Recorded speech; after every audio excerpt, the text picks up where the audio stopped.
Hi, my name's Bill Blayney. I work in the School of Education. I'm just going to give you a few little hints today that I've learned over the years about how I deal with students' feedback and how to get them in tune with what assessment is all about. I think one of the first things I do with my students is I refer to it as cracking the code. So I try and introduce the assessment task sheets and the assessment criteria sheets fairly early on in the term, and then I reinvent them continuously over the next number of weeks, particularly when they're due.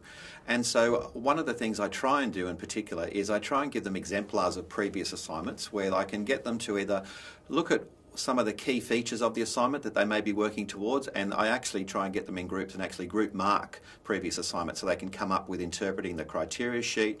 And I refer to it, as I said, as cracking the code, because once they understand the jargon of the assessment task and the jargon of the criteria sheet, particularly in first year, it can be a struggle for many students. So I think it's a really good tool that I've used over the last number of years, which does assist students to understand that academic jargon, which we all know and breathe, but we sometimes forget that students don't know where it's coming from when they first enter university, particularly in their early years. So that's one of the things that I use in the early times. One of the other things I think we need to talk about is giving timely feedback to students. With marking online and uploading of grades and withholding of grades until certification and things like that, I find that that can be sometimes a bit too long, particularly when we're talking about the first assessment task.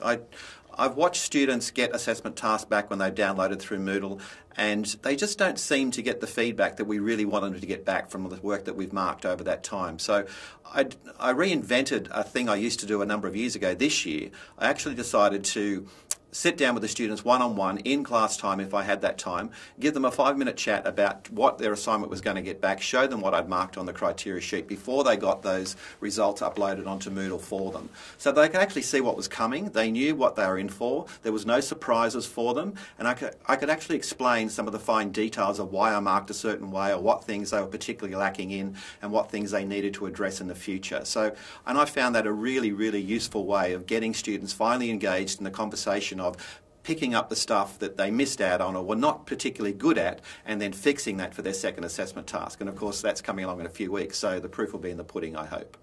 One of the other things, I suppose, is the concept of ongoing progressive feedback.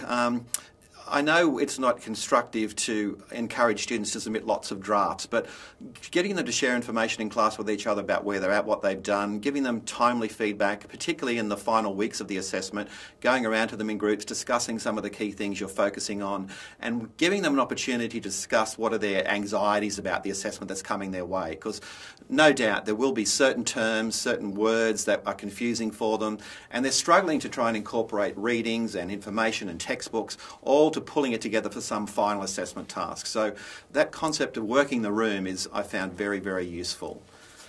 The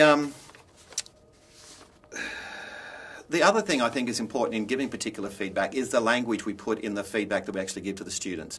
It's really important to try and start off with something positive, no matter if it's been a really particularly difficult assessment task to mark. And we know the easy ones are the HDs because they just breeze through and they're a pleasure to mark. But the ones that struggle between that pass-fail grade and sometimes the struggle between the credit and the pass grade can be quite complicating at times.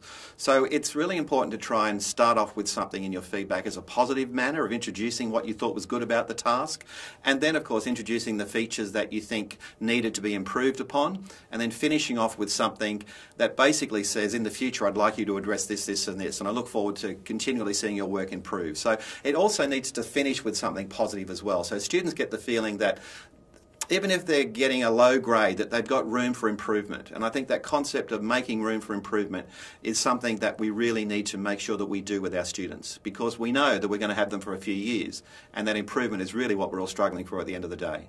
One of the other things, I suppose, it's difficult, it's great with face-to-face students because you've got that interaction with them on a regular basis, but I do teach in a number of distance education courses as well, and we do struggle to engage the students about what is expected in their assessment task and that feedback to try and get them engaging as much as we possibly can. One of the things we do use in the School of Education, and in many schools I know, is the Collaborate Blackboard sessions. I purposely schedule a session deliberately discussing task 1 or assessment task 1 and assessment task 2. Within that, of course, the students come online, we make sure that we unpack the assessment task in detail. I get them to ask questions, we get them feedback about what the jargon is. Once again, it's about cracking the code. What is the jargon? What is it asking us to actually do? What performance level am I trying to achieve, and how am I going to structure it to get to that particular grade? So that question and answer session becomes a really important focus of the task, and it's about breaking the task down into small, digestible chunks, and then focusing on the marking criteria sheet and says, okay, what have I got to do to get a pass in this course? And then thinking about, okay, once I've got a pass, then I can actually aim a bit higher if I want to go further up the ladder. But that conversation is a really important part within a distance student's workload as well as a face-to-face. The great thing about Collaborate is it can be recorded, so students that can't make it can then make sure that they can listen to the conversations at a later date. And if they've got any further issues, I'm always putting a separate section in my Moodle site which says questions regarding assessment task 1, questions regarding assessment task 2, or however many tasks that you have, so that we can directly share those questions and answers, particularly in that forum, and so that often there's a lot of commonly asked questions which students can go to and see that often the responses are already there. So it can be a very useful tool to make sure that students are engaged, and even if they can't make it, there's the opportunity for them to reflect at a later date. Thank you.